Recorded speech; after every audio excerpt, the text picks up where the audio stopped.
प्रणाम। कुछ अलग बोलने का मन कर रहा है सर, आ गया है। मात पिता गुरु प्रभु चरणों में प्रणवत वारंबार, ये गीत था, ये भजन था, शायद सबके दिल में है।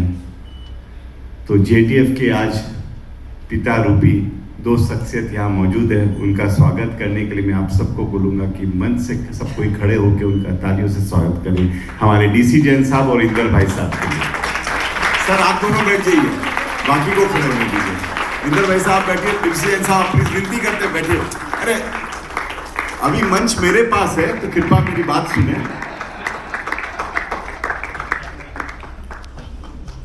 दोस्तों, हर दिन ही पिता का दिन होता है, पर आज चूंकि फादर्स डे है, दिल के करीब हो गए सबके अपने अपने पिता, पर जेटीएफ के ये दो पिता हैं।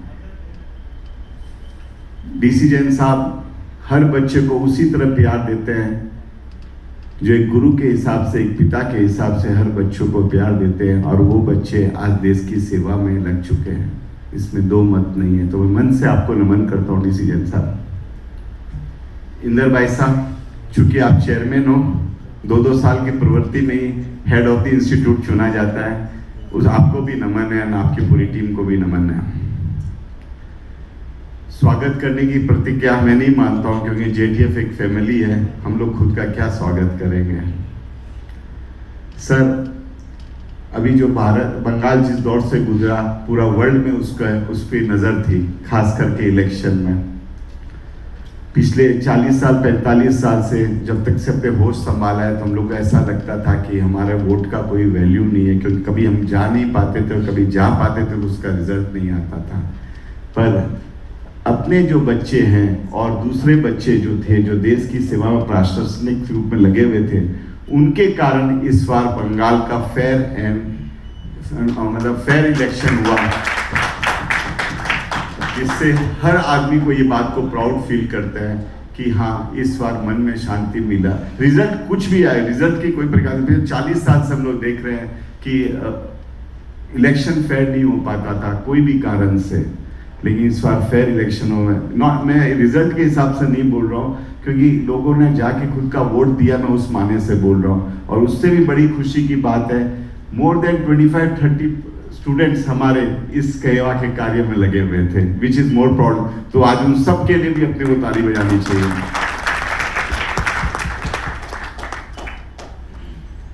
रही बात, कल्पना जी और धर्मेंद्र भैया कह रहे थे कि यहाँ का नंबर्स कम है या 30% है, तो ऐसा नहीं है। ये सेठों की नगरी है, पर सेठ थोड़ा दिखाते नहीं है, यहाँ पे थोड़ी कमजोरी लाते हैं। इस बात का 2 कारण था। एक तो पहले हम लोग दिखा देते थे तो नोटिस घर में भी आ जाती थी, पर अब चिंता की बात नहीं है। शायद अगली बार आप लोग आएंगे तो लोग दिल खोल के इस काम में भी आगे लगेंगे।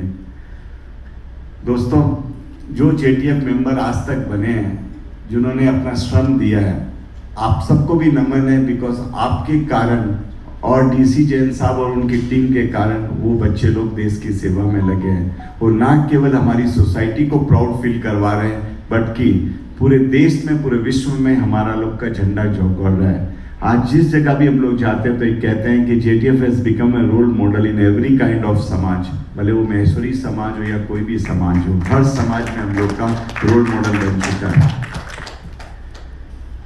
कार्य हमें यहाँ नहीं रोकना है और आगे लेके जाना है। रिजल्ट्स के नंबर आप मैक्सिमम लेके आ गए, पर अब अपने को बच्चों को वापस, मतलब जो अफसर बन चुके हैं, उनमें वही भावना पैदा करनी है कि यस, जिस मकसद से वो जुड़े हैं, उस जुड़ाव को आगे बढ़ाने लेके जाना है। वहाँ कमजोरी आनी नहीं चाहिए। वो माला है ना, उसको सर पिरो के रखना पड़ेगा। ऐसा बहुत बार होता है ना, जैसे पिता, एक घर में होता है कि 4 बच्चे होते हैं, एक विदेश चला जाता है, एक दूसरा चला जाता है, तो उसको घर के प्रति मोह, थोड़ा कमजोरी आ जाती है। वो मोह पैदा करने का मिशन लेके चलना होगा। और गौतम भैया, मयूर भैया, इसमें कम्युनिकेशन स्किल में कोई कमी नहीं है। दर्शक भैया, आप लोग में कोई कमी नहीं है। अपने को नया दौर, एडुकेशन का विंग तो डीसी जैन साहब संभाल ही लेंगे। ये जो अपनी मोतियों को एक माला में हमेशा रखने का बीड़ा अपने को उठाना है. That should be our next mission for our JTF. And I hope अपने सब मिलके चलेंगे.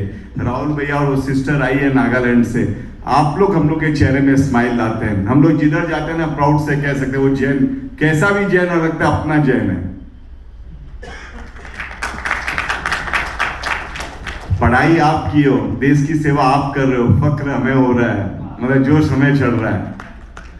Thank you friends, thank you once again. प्रणाम, जय हिंद. और अगली बार गौतम भैया, इंद्र भाई साहब, जब नेक्स्ट टाइम आप हमारी तरह इस तरह बैठे रहोगे, आप देखिएगा कलकत्ता सबको पीछे छोड़ के जाएगा. Thank you.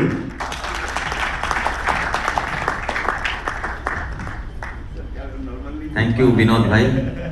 मैं पर्सनली भी विनोद भाई को थैंक्स बोलना चाहूँगा for his wholehearted support for organising this event.